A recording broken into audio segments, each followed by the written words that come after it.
BJP പ്രതിനിധിയോടാണ്. 50 രൂപയ്ക്ക് petrol, 50 രൂപയ്ക്ക് diesel, 250 രൂപയ്ക്ക് ഗ്യാസ്. ഇത് ആരുടെ വാഗ്ദാനം ചെയ്തിട്ടാണ് ഇവർ അധികാരത്തിൽ കയറിയത്.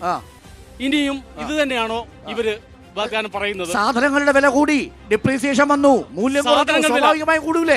അന്നത്തെ 50 രൂപയുടെ വിലയാണോ ഇന്നത്തെ 50 രൂപയ്ക്ക്? നിത്യോപയോഗ സാധനങ്ങളായ 19 ദിനങ്ങളുടെ വില ഇതുവരെ കൂടിയിട്ടില്ല. LDF സർക്കാർ അധികാരത്തിൽ കൂടിയിട്ടില്ല. സിവിൽ സപ്ലൈസ് സ്ഥാപനങ്ങളിൽ ഇതുവരെ സിവിൽ സപ്ലൈസ് സാധനങ്ങൾ വാങ്ങാറില്ലേ? 13 സാധനങ്ങൾക്ക് ഇതുവരെ വില സബ്സിഡി ഉണ്ടായിരുന്നു, ആ സബ്സിഡി കുറച്ചു, അത്രയാണ്. വില കൂടിയിട്ടില്ല. സബ്സിഡി എല്ലാ ആഘോഷ ദിനങ്ങളും സപ്ലൈകോ സ്റ്റോറിലൊന്നും പോവാറില്ല എന്ന് തോന്നുന്നു അടുത്തിടെയായിട്ട്. എല്ലാ ആഘോഷ ദിനങ്ങളോടനുബന്ധിച്ചും സബ്സിഡി കൊടുക്കാറുള്ളതാണ്. അത് ഈ ആഘോഷ ദിനങ്ങൾ താങ്കൾ ചോദിച്ച ചോദ്യം പ്രസക്തമാണ്. ഓയിലിന്റെ കാര്യത്തിൽ താങ്കൾ ചോദിച്ച ചോദ്യം പ്രസക്തമാണ്.